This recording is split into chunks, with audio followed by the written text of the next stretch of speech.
Okay. Already screen. Hello, good morning, distinguished guests. This is me. Let me introduce myself first. My name is Leena Al-Mujahed. I am from Alpha University, and I'm the founder of the Yemeni Refugee Women Organization.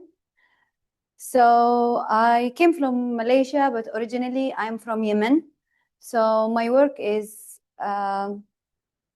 with refugee women. We focus on women empowerment, healthcare, and education.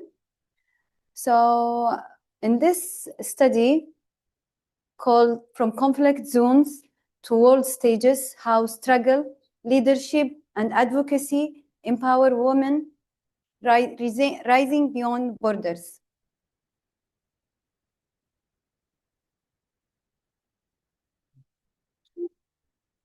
That works. How to move slides. Okay. This one, Okay, thank you. So starting for this study, let's just highlight about women in conflict zones. We can call them the forgotten leaders. About 600 million of women are living in conflict zones. 80 million are displaced worldwide. 70% of these women are invisible in peace building. And of course, 100% of these women are agents of a change. So first, let me thank the Yemeni Refugee Women Organization, who's based in Malaysia, registered under the United Nations High Commissioner for Refugees, for helping in all the research and the studies in this article. And also I wanted to thank other women leaders, refugee women leaders in Malaysia, from Afghanistan, Pakistan, Sudan, Somalia, Syria, Palestine, and of course Yemen, on also helping me in doing this research. Actually, this study is deeply, I can see it deeply belonged to me because it also reflected my journey, because me, myself, I came from Yemen. I came from a conflict place. In 2015, the war started in Yemen, and in 2018, I moved to Malaysia. So I used to advocate in my own country, but now I moved this advocacy to Malaysia and to South Asia countries, empowering refugee women from diverse places. So to start this study, actually, in this study, we highlight how women from conflict zones, usually they face displacement, violence, and many other issues, but still they transform this pain into a leadership skills. They never choose it, but they found themselves doing that. And this study also highlights how advocacy and community mobilization become a vehicle for empowerment. Always, I said that pain brings leadership abilities to many women in the conflict zones. And also in this study, we'll explore how leadership as a process is rooted in survival and moral strength and social justice. So to start, we know that women in conflict zone and refugee women or displaced women are facing violence, displacement, and social hardship, social economic hardship. But still in these positions, these women still emerge as vital actors in rebuilding societies and fostering peace. But of course, the challenge narratives we highlight in this study, that their leadership challenge is the traditional narratives that those women are seen as victims and as survivors, not as leaders or peace-building women. Okay, in this study, we highlight the problem statement. First is ignored leadership. we are facing a global policy frameworks is ignoring the leadership of women in conflict zones. And this is what I saw and I faced during my work with refugee women, with like UNHCR or other international organizations. Usually those women, they never take serious to the policy makers platforms. Usually they just collecting the information and the database from them, and they are using by their own. They never have, or I can see 80% of these women, they don't have the opportunity to participate or to share their vision globally with international platforms. And of course, exclusion from governance. We can see a lot of lack of inclusion in formal governance and peace process for women in conflict zones. And the advocacy unrecognized, limited acknowledgement of advocacy as a leadership act. The aim of this study, or the main aim of this study, is to explore how women transform struggle into leadership and empowerment across borders. And to achieve this aim, I focused on 3 objectives in this study. First is to analyze leadership emergence through conflict experiences. Second is to investigate advocacy's role in enabling empowerment. And third is to develop a conceptual framework linking the struggle, leadership, and empowerment. And in this study, we have 3 theories. So we focused on 3 theories in this study. The first one is the feminist leadership theory, which emphasizes collaboration, empathy, and inclusion. Second theory is transformational leadership theory, which focuses on moral authority and change through shared vision. And third is intersectionally, is a knowledge overlapping inequalities like gender, race, class, or conflict states. I don't know why the slides look like that. Anyway, the main key concepts, we try to define the main key concept in this study with the struggle, leadership, advocacy, and empowerment. And of course, in this kind of studies, we are facing social norms and barriers. And I focused on these 4 barriers. First is the patriarchal traditions, which still marginalize women's participation in leadership, and the cultural stigma still attached to assistive female leadership. And this is what we still face, even we are displaced on another country, but we still face this kind of stigma. Institutional exclusion. Women in leadership process, they still facing the institutional exclusion from decision-making spaces. And of course, we have the societal pressure, because these women living in conflict zone, they're still facing that woman is woman, man is man. So leadership is just belong to men, it's not belong to women. And actually, even me, myself, I'm still facing this kind of pressure. So the main catalyst, or we can see that struggle is the main catalyst for leadership. So through that,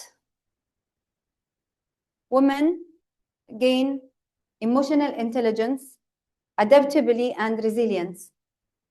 And of course, crisis push women to a leadership rules by necessity. Those women, they never choose to be a leaders, or they don't know that one day they will be a leaders or change makers in their society, but they started this rule from the kitchen, from the camps, to globally. And collective solidarity always create community-driven problem solving. Here we are seeing that usually women in conflict zone, they start locally by advocate for access to education, access to healthcare, or access or safety.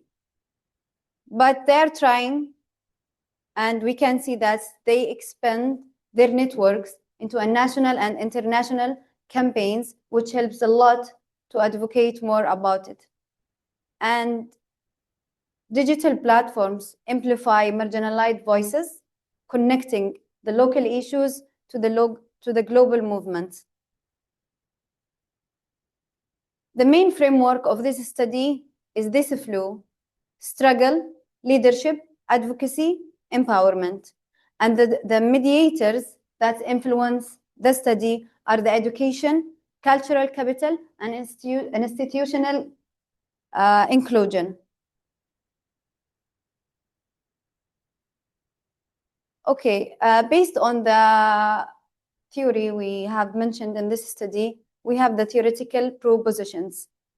That's struggle fosters resilience that enhance leadership capacity, and always advocacy play a main role in translating leadership into empowerment, and support amplifies outcomes.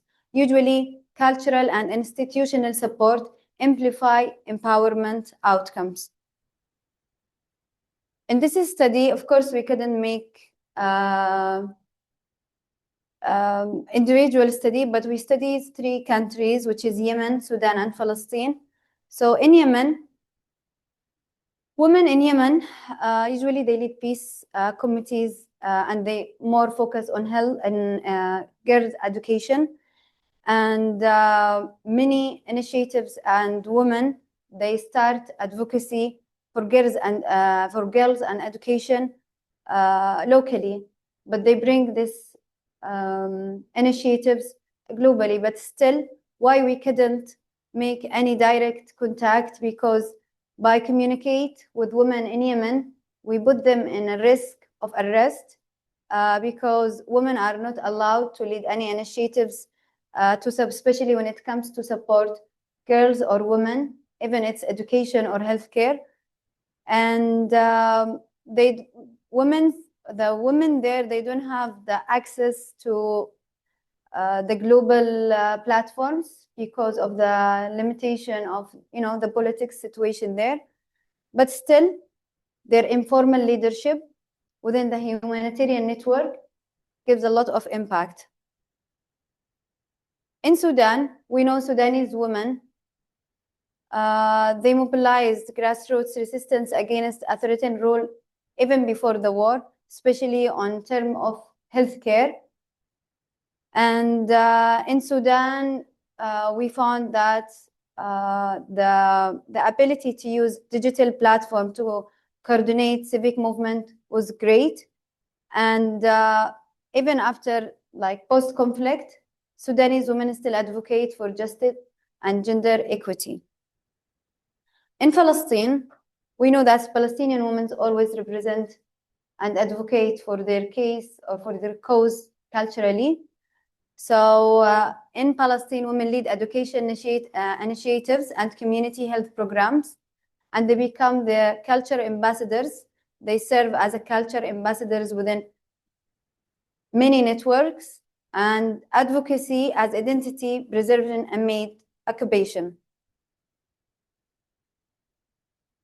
From that, we learned some global lessons. That's local leadership inspire global reform agendas, and by sharing narratives, we can create international solidarity, and empowerment grows through cross-border collaboration and mutual learning.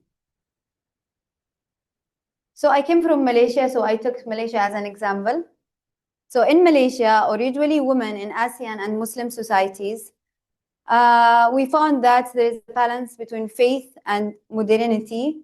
And as I said, Malaysia as an example of integrating gender equality into a policy, we saw more than 200,000 refugees in Malaysia, and 70% of the refugees are women, displaced women, and 50% of these women are leading initiatives, and they lead community-based organization, advocate for their societies.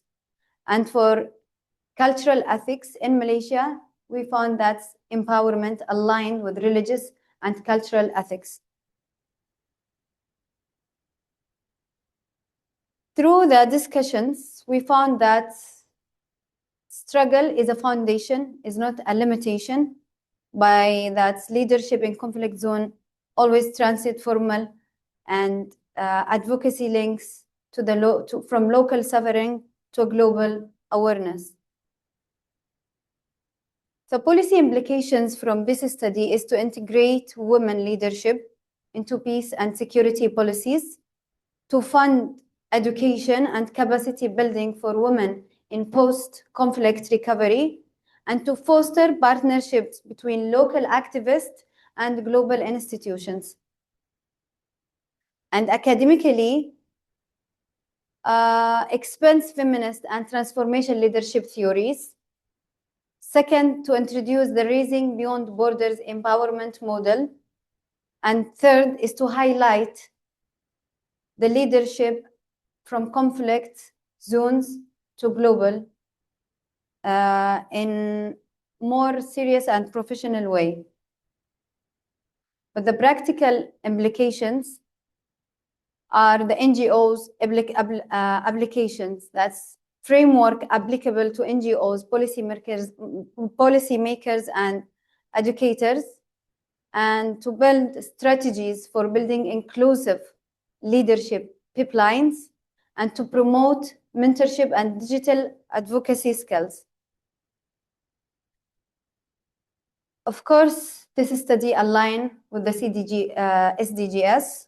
So in this study, we align with SDG 5, with gender equality, and SDG 16 for peace and justice, and sustainable development always empower and align with sustainable peace and inclusive development. And same as any other study, this study have also a limitation, which are in lakes of quantitative or field data validation. We mostly collect the information from women who used to advocate in their zones or their countries, but they moved as refugees in Malaysia from different countries. And for future research direction, we hope to conduct qualitative interviews with women leaders in conflict regions, but so far it's quite difficult, and to compare empowerment pathways across regions, and to integrate digital transformation in future empowerment model. Thank you so much, and I wish through this research to build more research dedicated to the countless women worldwide who transform struggles into strength, leading humanity toward peace and justice. And of course, I want to thank the Yemeni Refugee Women Organization for helping and support, and who is supporting and helping on this study are refugee women themselves. Thank you so much. Thank you. I now take this pleasure of inviting Rabia Amir to facilitate Leena Khaled Al-Mujahed with keynote certificate.